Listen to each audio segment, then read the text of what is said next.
169, 168.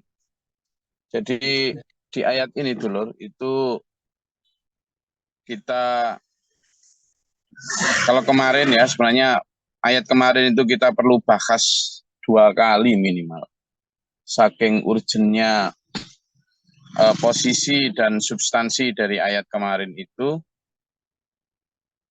ini memang menjadi satu PR buat kita semua, bagaimana kita benar-benar mengedepankan apa ya, mengedepankan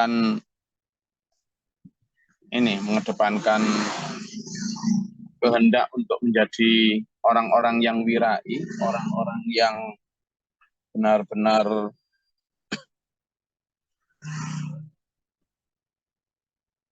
hati-hati di dalam memilih langkah hidup ini ya. Di sini kan ada disampaikan di ayat ini bahwa janganlah kalian mengikuti langkah-langkah setan. Nah, di situ kalau kita lihat langkah-langkah setan yang dimaksud itu ya bukan kok apa, tapi manusia biasa apa yang misalnya ini di sini sebutkan ya ayyuhan nas, pertama ini makanlah dari apa yang diturunkan Allah kepada kalian, gitu. Dari apa yang diturunkan Allah kepada kalian di bumi, yang halalan thayyibah. Pertama yang kita bahas adalah halalan. Halal yang dimaksud ini adalah halal itu menurut syariat, ya, menurut syariat. Tanpa bertanya kenapa begini, kenapa begitu.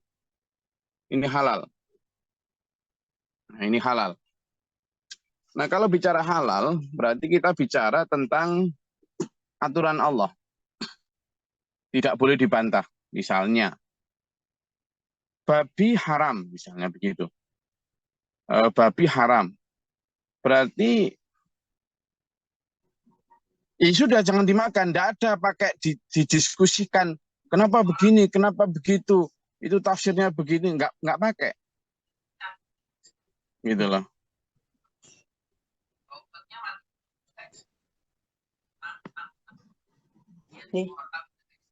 Jadi nggak pakai di ini, nggak pakai di diskusikan lagi. Ketika misalnya dibilang bahwa darah itu halal, haram, haram, ya sudah, haram ya haram, nggak usah didiskusikan lagi. Nah, baru kemudian kita bicara selanjutnya adalah thayyibah. Thayyibah itu baik. Baik di sini adalah baik menurut kesehatan. Nah, itu. Jadi pada judulnya halal, setelah halal disaring, tidak semua yang halal itu baik. Tidak semua yang halal itu baik. Berarti kalau tidak semua yang halal itu baik, ada halal-halal yang tidak baik. Maksudnya begini, ada yang baik itu untuk semua, tapi ada yang baik itu tergantung orangnya. Misalnya, nasi halal enggak? Halal. Kemudian, apakah semua yang halal itu misalnya nasi? Nasi itu baik enggak? Oh, bagi orang yang kena diabetes tinggi mungkin enggak boleh nasi yang nasi sekarang ya. Kalau nasi dulu enggak ada diabetesan. Lalu bagaimana? Oke, kita bicara tentang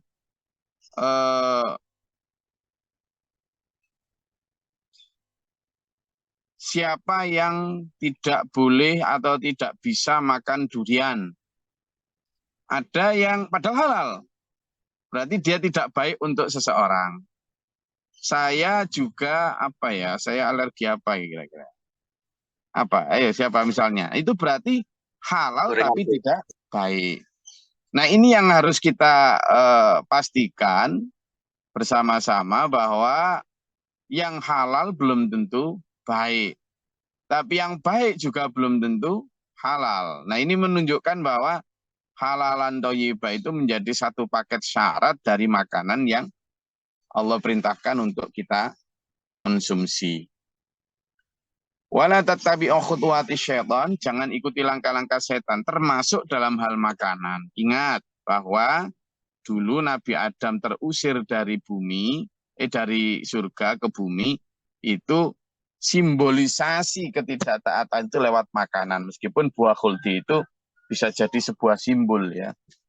Tapi tentu kita janganlah takrobah di sajarah, jangan kau dekati sajar ini, itu disimbolkan sebagai sebuah pohon yang ada buah, yang ada makanan disebut buah khuldi itu. Jadi artinya apa? Dalam hal makanan jangan israf. Israf itu berlebihan. Rasulullah sudah memberi contoh, kalau makan berhentilah sebelum kenyang dan seterusnya. Itu menjadi, kalau makan ingatlah teman, ingatlah saudara.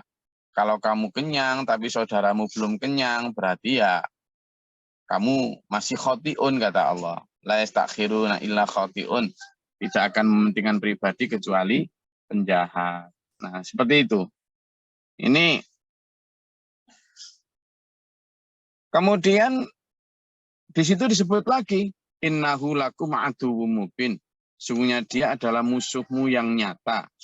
Ya, musuhmu yang nyata berarti musuh yang benar-benar harus kamu pandang sebagai nyata, yang mengajak kamu. Di sini innama ya'murukum bisu'i wal fahsya.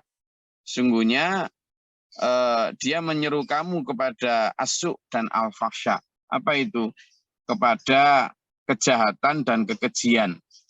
Wa ang taqulu 'alallahi ma la ta'lamun, dan menyeru kamu untuk mengatakan apa yang tidak kamu ketahui, termasuk memfatwakan ajaran-ajaran atau yang tidak benar, ya, seperti menyembah ini itu dan lain sebagainya, yang jelas-jelas sudah tidak ada dalam tuntunannya, tapi dia mengatakan ada, gitu ya. Nah, karena di sini disebut mubin, ini karena memang kita menganggap bahwa seolah-olah selama ini kita itu nggak punya musuh. Nah, makanya Pak Guru Muhtar ngajarin kami di SPMA itu, ayo melatih diri mengetahui musuh gaib setan itu ya karena kayak gitu. Karena manusia tidak menganggap bahwa setan itu benar-benar musuh yang real, yang nyata itu. Nah, di ayat ini kita diperintah betul-betul untuk waspada terhadap godaan setan itu. Wa idza qila lahum ittabi'u ma anzalallahu, dan ketika dikatakan kepada mereka ittabi'u ma anzalallah, ikutilah apa yang diturunkan Allah, dalam arti aturan-aturan Allah yang berupa halal haram, aturan Allah untuk menyembah Allah yang esa, nggak usah pakai wasilah-wasilah patung, barang-barang, benda-benda dan sebagainya. Mereka mengatakan mereka mengatakan bal nattabi'u ma alfaina alaihi aba'ana, hendaklah kami ngikuti aja lah apa yang sudah kami dapati dari tradisi nenek moyang kami, masyarakat kami, nggak usah yang aneh-aneh. Udah kami kemarin diajarin gini ya sudah gini aja. Itu ternyata jawaban itu dulur adalah jawaban yang sudah dijawab oleh umat-umat terdahulu. Jadi kalau sekarang ada yang sampean ajak untuk kembali kepada Quran dan hadis yang asli, yang sunnah sesuai aturan Allah dan Rasulnya, apa yang tidak dicontohkan kita tinggalkan, maka pertanyaannya, sudahlah ini tradisi masyarakat sini sudah begini. Ternyata itu jawaban juga sudah ada sejak dulu ya. Makanya ketika itu Rasulullah menyatakan, Allah menyatakan firman Allah, awalau kana aba'hum la yaqiluna wa la yahtadun. Apakah padahal bapak-bapak mereka, nenek moyang mereka itu tidak mengetahui apapun, juga tidak tahu apapun, tidak mendapat petunjuk apapun. Nah, kalau sudah kayak gini tuh, sudah biasanya itu jurusnya itu jurus pokok-e. Pokok-e. Yang namanya pokok-e itu sudah tidak bisa dibantah. Namanya pokok-e. Pokok itu kan ngotot ya, ngotot. Ngotot. Kalau sudah ngotot ya repot.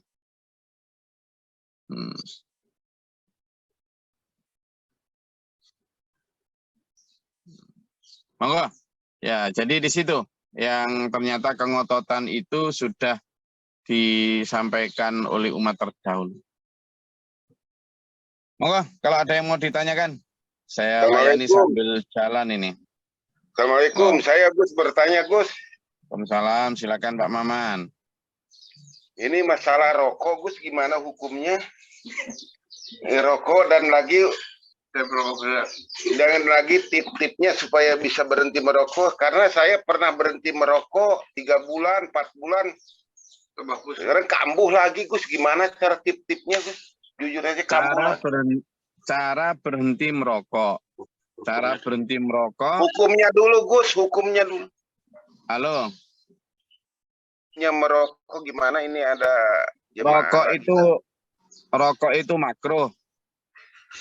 Nah. Yang kedua, cara berhenti merokok, caranya ya berhenti saja. Iya. Ya, simple. Berhenti saja, enggak usah pakai begini sekarang. Filosofinya, kalau kita puasa Ramadan, itu ternyata kita bisa berhenti itu merokok. Iya. Bisa. Alhamdulillah bisa berhenti merokok ketika siang, mulai dari fajar sampai sore. Nah, kalau dari fajar sampai sore kita bisa berhenti merokok, kenapa? Berarti siapa yang menyuruh kita berhenti? Kita sendiri. Allah kan tidak kelihatan. Allah memerintahkan itu 1.500 tahun yang lalu melalui Rasulullah Muhammad SAW. Kan gitu. Kutiba alaikumus syiyam, gitu aja. Kamu diwajibkan puasa, termasuk kalau siang tidak boleh ngerokok.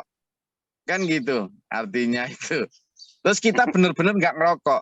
Sekarang anggap saja Gus Glory bilang sama Pak Maman, Pak Maman tidak boleh ngerokok. Wes gitu aja. Harusnya punya kekuatan jiwa, tekad yang kuat. Oh berarti tidak boleh, ya sudah. Kan gitu. Ketika kita dibilang sama Allah, tidak boleh makan, tidak boleh minum. Kan berat sebenarnya juga itu. Apalagi pas kerja. Tapi karena kita taat sama Allah dan percaya bahwa ketaatan itu membawa kebaikan, kita mau tidak makan, tidak minum, tidak bersetubuh dengan istri, termasuk tidak merokok. Taat itu. Nah, ketaatan ini didorong oleh keimanan, kepercayaan bahwa perintah Allah itu pasti baik. Nah, sekarang saya ngomong, jangan ngerokok, misalnya begitu. Mbok sampean ya percaya bahwa kalau apa yang saya sampaikan itu baik, sudah selesai. Ya, kok gitu Gus? Iya gitu, gampang. Saya dulu itu perokok, ya perokok berat. Sejak SMP itu perokok berat.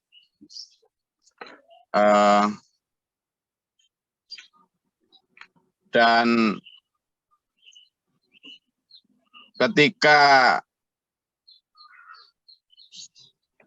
tidak ada yang bisa menyuruh saya untuk berhenti kecuali diri saya sendiri. Saya dibantu sama Pak Guru Abi Mohtar, ayah saya. Waktu saya sudah punya anak 1, waktu saya mau berangkat ke kantor, Abi Mohtar dawuh, Gus, ojo ngerokok. Sudah, sejak itu saya enggak ngerokok. Selesai sudah. Sejak itu sampai hari ini saya enggak ngerokok. Padahal saya ngerokok berat itu. Rokok berat betul. Saya sudah sampai pada tahap benar-benar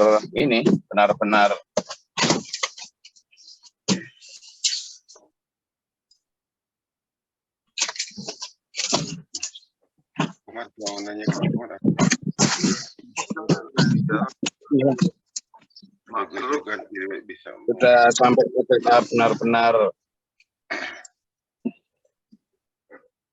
karena berarti kan candu lah pokoknya, sudah candu betul.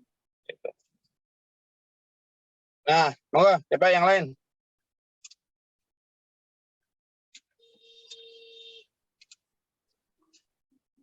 Ada lagi pertanyaan, silakan.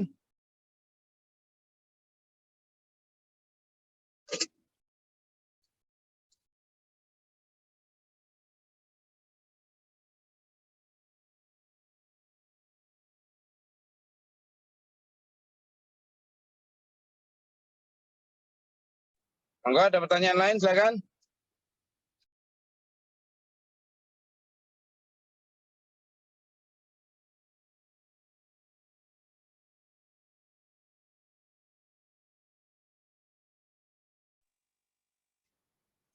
Silakan. Tentang makanan yang halal dan thayyibah tadi, tentang tidak mengikuti langkah-langkah setan, dan tentang bagaimana kita harus benar-benar mengikuti apa yang ada dalam Al-Quran dan hadis tanpa kecuali. Oh, ada lagi, silakan.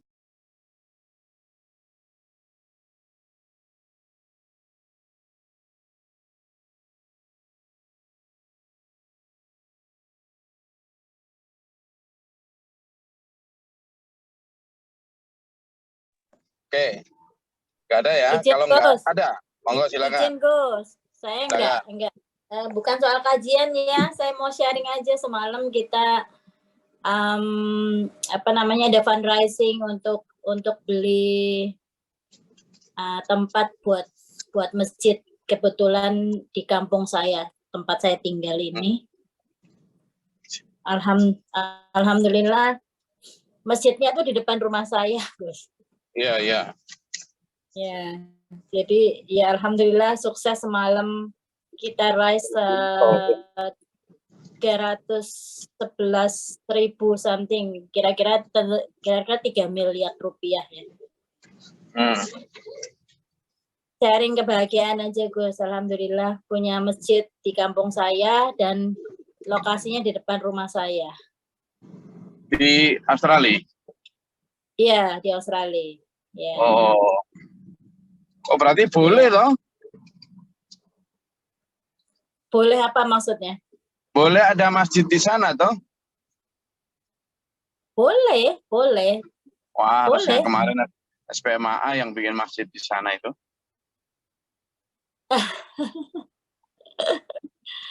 Boleh, tapi ya harus izin. Tidak apa-apa, sekarang Harus masjid izin. sudah terbangun. Budia sekarang yang jadi ustadzah di sana. Saya volunteer aja. Iya. Sudah ada Syukurlah. syekhnya. Alhamdulillah. Alhamdulillah. Iya. Dan yang bikin saya senang depan rumah saya, Gus. Masya Allah. Oh, dekat sekali berarti. Dekat sekali. Jadi bukan membuat masjid. Jadi kita cuma beli bangunan yang diperuntukkan untuk masjid gitu. Bukan khusus untuk membangun masjid gitu. Oke, ada lagi?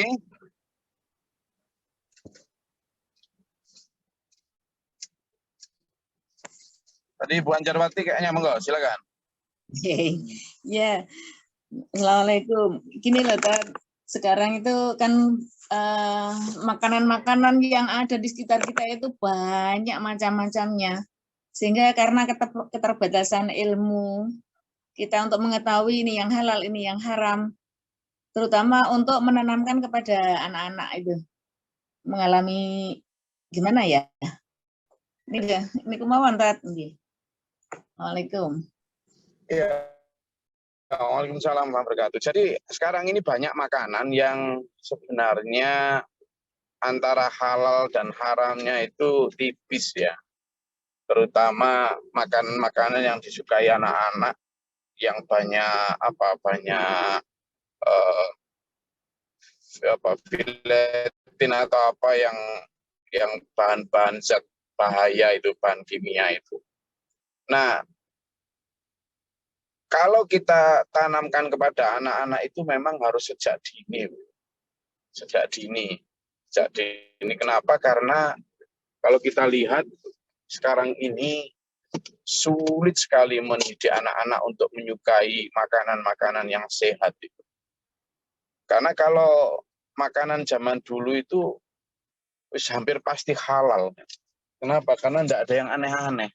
Makanan-makanan seperti bolet, singkong, kacang, wis macam-macam dah. Kalaupun diolah ya diolah dengan bahan-bahan yang halal juga. Sehingga tidak ada cara lain kecuali kita itu mengatakan kepada anak-anak kita bahwa, dan tidak hanya mengatakan tapi juga mendidik, memberi teladan anak-anak kita agar mereka ini sudah mulai belajar tentang pentingnya menjaga kesehatan. Nah, caranya gimana? Satu, yus kita latih, kadang memang agak dipaksa lidah anak-anak kita itu dengan menyuguhkan makanan-makanan yang deso. Makanan seperti geduk, seperti apa coba, makanan apa aja yang sampean tahu itu sehat.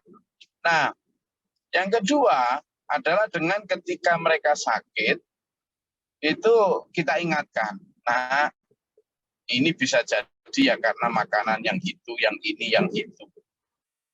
Yang ketiga, kita sering suguhkan aja video-video atau artikel tentang hasil penelitian sakit-sakit tertentu yang diakibatkan oleh makanan-makanan atau bahan-bahan kimiawi tertentu.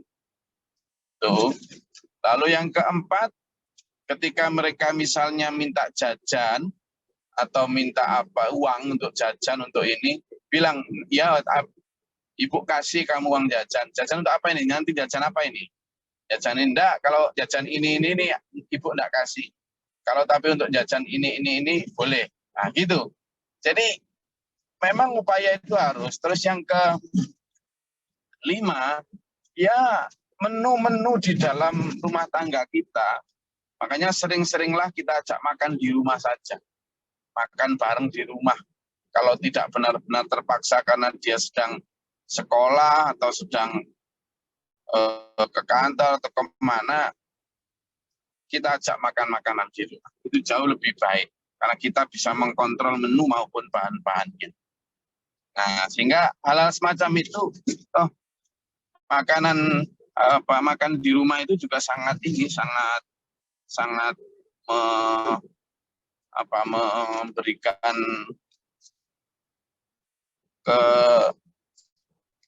kehangatan atau membangun chemistry dalam rumah tangga antara suami, istri, bapak, dan seterusnya. Jadi itu jauh lebih bagus daripada makan makanan yang tidak jelas bahan maupun cara ngolahnya.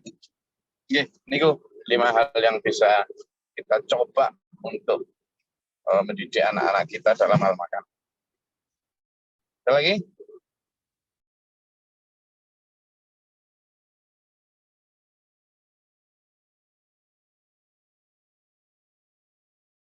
Silakan.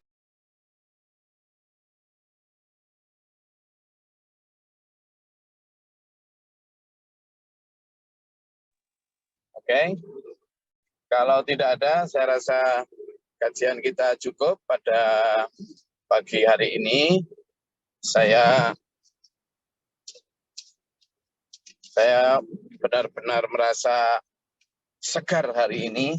Segar karena sampean juga tetap semangat untuk mengikuti kajian, dan segar karena banyak sekali ilmu Allah yang bisa kita pelajari, peluang-peluang kebaikan yang bisa kita manfaatkan.